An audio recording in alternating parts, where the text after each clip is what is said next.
स्वागत है आप सभी का। मैं हूं साहिल खान और आप देख रहे हैं साहिल की डायरी। देश की सबसे बड़ी परीक्षा नीट परीक्षा लीक मामले में कई सारे सवाल खड़े हो रहे हैं और इस पर राजनीति भी शुरू हो चुकी है। जो नीट परीक्षा जो लीक का मामला चल रहा है, क्या है ये?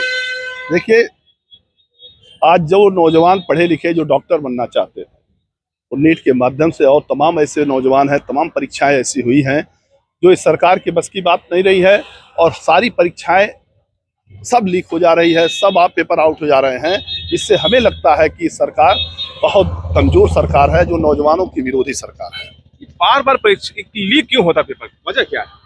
अब इनका लीक का मतलब यह है कि भारतीय जनता पार्टी इस सरकार का और लीक का चोली और दामन का संबंध है।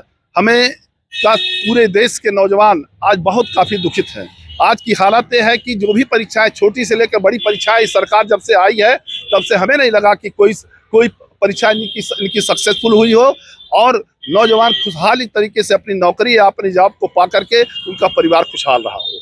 लेकिन ये लगता है कि ये सरकार नहीं चाहती है कि इस देश के 50 करोड़ नौजवान जो आज परीक्षा से वंचित हैं और नौजवानों का भविष्य खराब हो रहा है, ये सरकार नौजवानों का दुश्मन बन करके काम कर रही है। आप विपक्ष में तो सीधा आरोप कैसे लगा सरकार ही करवा रही है, ये कैसे? और सरकार का पूरा दारोमदार है, क्योंकि सरकार की हालत ये रहती है कि सरकार को जो भी काम हो इस देश में, इस परीक्षा से ही नहीं, तमाम ऐसी व्यवस्था से सारी जिम्मेदारी, सारी लायबिलिटी सरकार की होती है, क्योंकि उन्हीं के माध्यम से सारा सब कुछ होने वाला है और होता ही है। बिहार के डिप्टी सीएम ने तेजस्वी यादव और लालू यादव पर आरोप लगा दिया, जो पकड़े गए हैं वो करीबी उनके हैं, सब मिले हुए हैं।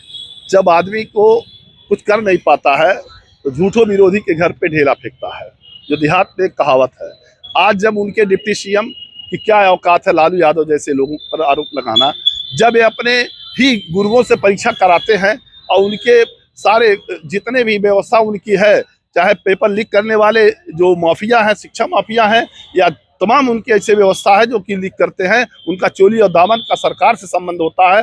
तब इतनी बड़ी परीक्षा अगर लीक होती है तो ऐसे में सरकार के ऊपर आरोप लगता है। और लालू यादव या किसी विपक्ष के ऊपर जब नहीं कुछ कर पा रहे हैं तो लालू यादव जी के ऊपर या विपक्ष के ऊपर ये जो छींटाकशी कर रहे हैं या आरोप लगा रहे हैं, अपने दामन को बचाने के लिए कर रहे हैं। तो जो आरोप लगाया डिप्टी सीएम ने, सरकार में है, डिप्टी सीएम है, तो गिरफ्तार क्यों नहीं करते? तो उनकी हैसियत नहीं है, जान रहे हैं फर्जी है, क्योंकि खिसियानी बिल्ली खंभा नोचे वाली कहानी है। जब देश का नौजवान, देश का जो नौजवान है आज सड़कों पर है। आज आपने देखा है लखनऊ में तमाम छात्र सभा के लोग, नौजवान सब मिलकर के आज जब आंदोलन किए इस लीक परीक्षा पर, तब इस सरकार को नींद आई है, नींद खुली है। आज जब जिस तरह से उसे निरस्त करके, चूंकि निरस्त चुनाव के पहले भी तमाम परीक्षाएं हुई है, इन्होंने कहा कि मैं उसका तत्काल कराऊंगा, लेकिन आज तक नहीं कराए। आज नौजवान सड़कों पर, उनके माँ बाप का जो भविष्य खराब हो रहा है, बच्चों को जिस तरह से पढ़ाई और शिक्षा के लगा कि हमारा बेटा डॉक्टर होगा, कलेक्टर होगा, सिपाही होगा, दरोगा होगा, मास्टर होगा, लेकिन आज की हालत में हमारी सरकार सब पर पानी फेरने का काम कर रही है। इस सरकार को आप घेर रहे हैं, वहाँ लखनऊ में जो मकान तोड़े गए हैं उसको क्या कहेंगे आप? अब देखिए, सरकार तो कुछ कर नहीं रही है, ये खाली अपना ये बुलडोजर का खौफ, अपना जो पूरा जितना भी है जो जनता और नौजवानों का जो निगाह है, जो कि जो लीक के परीक्षा पर जो सवाल उठने वाली बात थी, ये उस बात को हटाने के चक्कर में ये बुलडोजर की कार्रवाई करके दिखला रही है कि मैं सही काम कर रहा हूं और कोई प्रश्न न करे, और ध्यान भटकाने का काम कर रही है इस सरकार। हमें लगता भी है कि ये नौजवान इस बुलडोजर वाली कार्रवाई से भटकेगा नहीं, अपने हक और हकूक की लड़ाई ये नौजवान सड़कों पे करेगा। और हमारा नेता माननीय अखिलेश यादव कहा है कि इस नौजवानों के भविष्य के लिए मैं जहां जरूरत पड़ेगी वहां खड़ा होकर सड़क से सदन तक मैं चलने नहीं दूंगा। इस सरकार को मैं पानी पिलाने का काम करूंगा। और यह भी है कि आने वाले वक्त में जब हमारे देश का जब भविष्य खराब होता है, शिक्षा, स्वास्थ्य और सड़क तीनों हमारे देश की बुनियादी चीजें हैं। ये तीनों बुनियादी चीजें भारतीय जनता पार्टी हिलाने का काम कर रही है।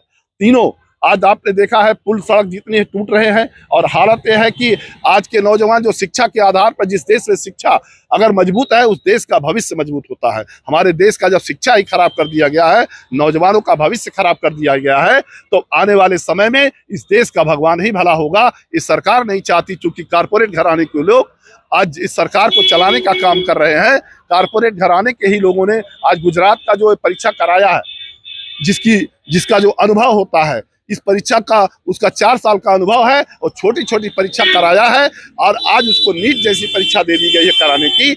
आज वो पैसा लेकर के इस देश से फरार हो गया। आज वहां पर सरकार का निगाह नहीं जा रही है, क्योंकि आज सब लोग इस सट्टे बट्टे मिले जुले हैं, इस सरकार के लोग। कभी नहीं चाहते हैं कि ये नौजवान आने वाले वक्त में इस नौजवान आगे बढ़े, नौजवानों का भविष्य खराब करना चाहती है सरकार।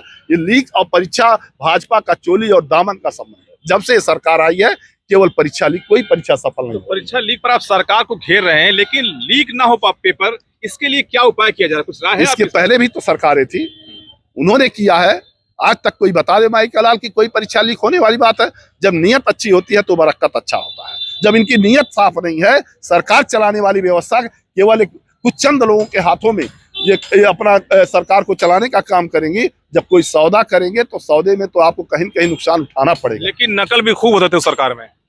अरे सरकार में नकल कहने के लिए तो आज तो कोई नहीं जानता है कि जब उस सरकार में नकल की व्यवस्था, यहाँ तो लीक हो रहा हो, नकल की केवल आरोप विरोधी लगा रहा था, जबकि कहीं नकल नहीं होती थी। सारी व्यवस्था सरकार, तमाम नौजवान आज रोजगार पाए हैं। उसी समय के लोगों ने जो रोजगार पाया है वही लोग आज तक रोजगार पाए हैं। लेकिन जब से सरकार आई है हमें नहीं लगता है कि कोई नौजवान रोजगार पाया हो, और ये सरकार तो रोजगार नहीं दे सकती, केवल कटोरा लेकर के भीख मंगाने का काम करती है। उसके बाद भी सरकार बीजेपी की बन गई, केंद्र सरकार, उसके बाद भी लीक। अब वही तो बात है। अभी आपने देखा है कि 15 सीटें उत्तर प्रदेश में जबरदस्ती हराने का काम इस सरकार ने किया, जिसका सुप्रीम कोर्ट और इसके बाद चुनाव आयोग सबके वहां इसका शिकायत भी की गई है, लेकिन ये सरकार उसे रिकाउंटिंग नहीं कराने को तैयार है। सुप्रीम कोर्ट ने तो बाइलाज को दे रखा है कि 1 हफ्ते के अंदर आप अपील कर सकते हैं, दोबारा से गिनती हो जाएगी। अब तो हालत बाइलाज है तो, लेकिन कर नहीं रहे हैं। हालत यह है कि आज आप देख रहे हैं चुनाव आयोग इनके साथ किस तरह से कंधे से कंधा मिला के चल रहा है सरकार के साथ। आज जबकि चुनाव एक निष्पक्ष प्रणाली होती है, एक निष्पक्ष संस्था है, लेकिन आज ये सरकार ऐसे लोगों को भी अपने हाथ में, अपने गिरफ्त में लेकर के पूरी व्यवस्था को खराब करने का काम कर रही है। सरकार बहुमत पेश कर पाएगी अपनी? अभी आप देखे हैं जब 400 की बात इन्होंने किया था, 400 की बात बड़े जोर शोर से, लेकिन मैं धन्यवाद देता हूँ छोटे छोटे चैनल के, आप जैसे नौजवान जो चैनल चलाने का काम करते हैं, यूट्यूबर हैं, आप जैसे लोगों ने जमीनी हकीकत को आप लोगों ने बताया है और बता करके लोगों को हौसला बढ़ाने का काम किया है, तो मैं धन्यवाद देता हूं। और बड़े बड़े चैनल जो कारपोरेट घरानों के हाथों से खेल रहे थे और सरकार की कठपुतली बन करके 400 पार का नारा दिलवा रहे थे, जनता को गुमराह करने का काम कर रहे थे, उनके मुंह पे कालिक पोतने का काम किया गया है। और 240 इन्होंने पाया, वो भी बहुत 100 सीटें, 100 ऐसी सीटें हैं इन्होंने जबरदस्ती हराने का काम किया। 6% वोट इन्होंने पोल दिखला करके, बम्पर पोलिंग दिखला करके, बाद में वो भी 10 दिन के बाद इन्होंने, चुनाव आयोग ने 6% एक्स्ट्रा पोलिंग दिखला करके 100 सीटों इन्होंने गड़बड़ की जाए। हमने 3 तारीख बता दिया था कि संत कबीरनगर की सीट समाजवादी पार्टी को जा रही है। नहीं, आप तो जमीनी हकीकत बता रहे थे। हो सकता है आपको तमाम लोगों ने, लोग मेरा मजाक उड़ा रहे थे, तमाम लोगों ने गाली भी दिया होगा, आपको तमाम धमकियां भी मिली होगी आप जैसे चैनलों को।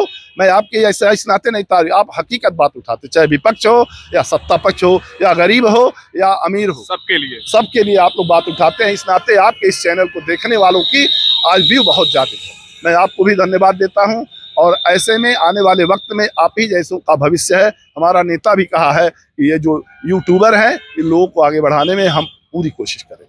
तो ये थे समाजवादी पार्टी के जिला उपाध्यक्ष के यादव जी। उनका साफ कहना कि जिस तरह से पेपर लीक हो रहे हैं, सरकार की इसमें सब मिली भगत है, लेकिन देखने वाली बात हो कि जांच के बाद क्या कुछ निकल कर सामने आता है, ये तो आने वाला वक्त ही बताएगा। साहिल खान, संत कबीरनगर, साहिल की डायरी।